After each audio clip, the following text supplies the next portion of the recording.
Welcome back to Crime Scene X. Today's video will cover 3 terrifying and true hitchhiking horror stories. If you enjoy the video, then please leave a like, comment down below, and subscribe for daily uploads. Now sit back and enjoy the video.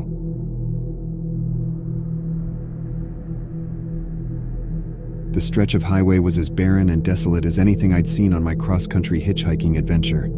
The road twisted and turned through dense forest, seemingly leading to nowhere. My thumb was out, but the chances of a car passing by seemed remote. A heavy thunderstorm loomed on the horizon, dark clouds gathering with an ominous promise. The air was thick with humidity, and the first distant rumble of thunder reached my ears as the wind picked up. Finally, after what felt like an eternity, a battered pickup truck appeared in the distance. Its appearance was a welcome sight, and relief washed over me as it slowed to a stop. The driver, a middle-aged woman with kind eyes and a warm smile, introduced herself as Clara. She offered me a ride to the next town, about 50 miles up the road. Gratefully, I climbed in and we set off, the storm now threatening to break at any moment.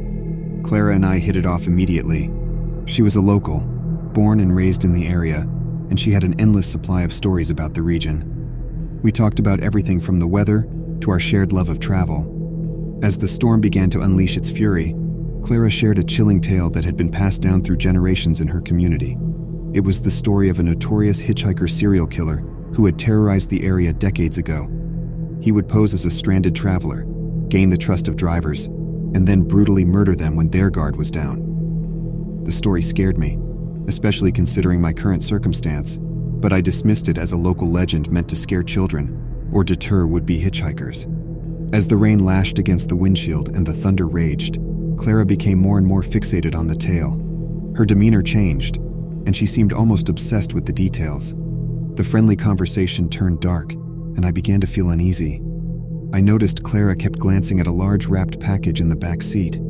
It was about the size of a large suitcase, wrapped in plain brown paper and tied with twine. Something about it seemed off, and I couldn't shake the feeling that it was related to Clara's unsettling behavior. Finally, curiosity getting the better of me, I asked her about it. Her response was vague and nervous, and she quickly changed the subject, but I couldn't ignore the dark stain that had begun to spread from the bottom of the package. It looked unmistakably like blood. Panic set in. My mind raced, connecting Clara's strange behavior with the terrifying legend she had shared. I knew I needed to get out of the truck, but we were deep in the forest, miles from anywhere, with a storm raging outside. Feigning nausea from the bumpy ride, I convinced Clara to pull over so I could get some fresh air. The moment she slowed the truck, I threw open the door and leaped out, my heart pounding in my chest. I didn't look back as I ran into the forest, branches and underbrush tearing at my skin. The roar of thunder was deafening, the rain pelting down in torrents. All I could think about was escaping Clara and the horrifying package in the back seat. I ran until my legs ached and my lungs burned, fear and adrenaline propelling me forward. Finally, I stumbled onto another road, muddy and slick from the rain. Exhausted and soaked to the bone, I managed to flag down a passing car. The driver, a young man heading to a nearby town, offered me a ride, his eyes wide with surprise at my appearance. Once in the safety of the town, I reported the incident to the police. They searched the area but found no trace of Clara or her truck. She had vanished, along with the mysterious package. The memory of that ride haunts me to this day. The open road, once a symbol of freedom and adventure, now carries a dark shadow. Clara's wild eyes, the legend of the hitchhiker serial killer, and the unexplained bloody package linger in my mind.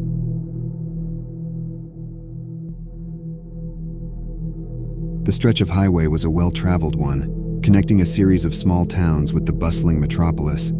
I'd hitchhiked this road many times, meeting all sorts of interesting characters. This time, however, something was different. The day began ordinarily enough. After a long wait, a truck finally pulled over. The driver, a middle-aged man with a weary face, introduced himself as Tom. He was headed to the city on a delivery and was happy for the company. We talked about the usual things: weather, work, family. But as the miles wore on, I noticed Tom kept glancing at his rearview mirror, an increasingly worried look in his eye. "Something wrong?" I asked, trying to sound casual. "Just thought I saw something," Tom muttered, his voice trailing off. I turned and looked out the back window, but saw nothing but the open road. Hours passed, and Tom's glances became more frequent. He was clearly on edge, and his nervousness was starting to affect me too. Finally, as we were approaching a particularly desolate stretch of the highway, Tom spoke up.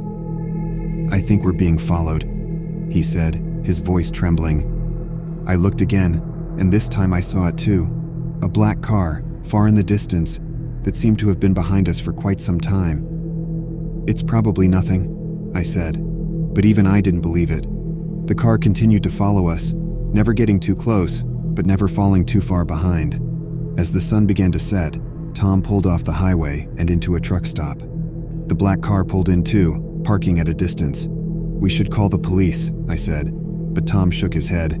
"They won't be able to do anything. We don't have any proof."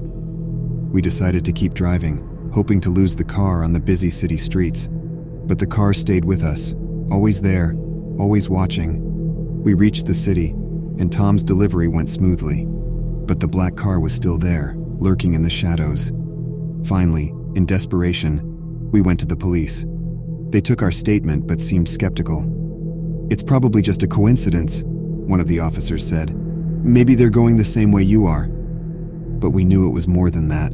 The car had been following us for hours, never once overtaking us or turning off. I parted ways with Tom that night, thanking him for the ride and trying to shake off the unsettling feeling that had settled over me. Days later, I saw Tom's face on the news. He had been found dead, his truck abandoned on the side of the road. The police ruled it a robbery gone wrong, but I knew better. The black car, the endless pursuit, it was all connected. I never hitchhiked that highway again, haunted by the memory of Tom's face and the knowledge that something, or someone, had been watching us. I still wonder who was in that black car and what they wanted. But some questions are better left unanswered, and some roads are better left untraveled.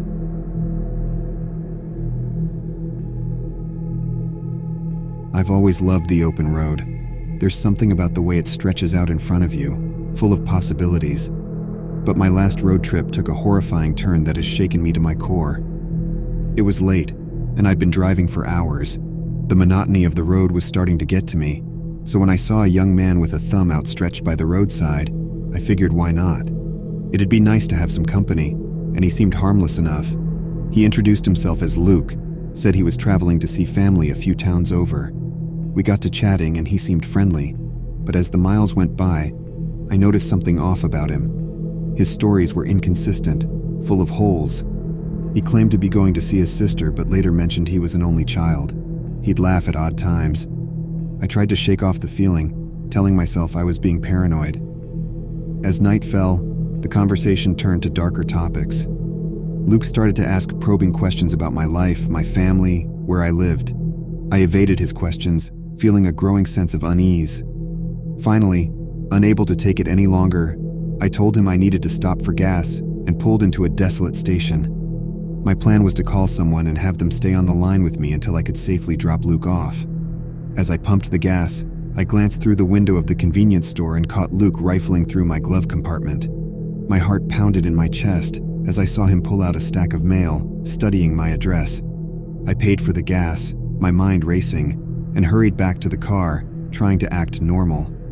I considered confronting him, but decided against it, fearing what he might do. The rest of the drive was a nightmare. I could feel Luke's eyes on me, studying me, and I knew that he knew that I'd seen him.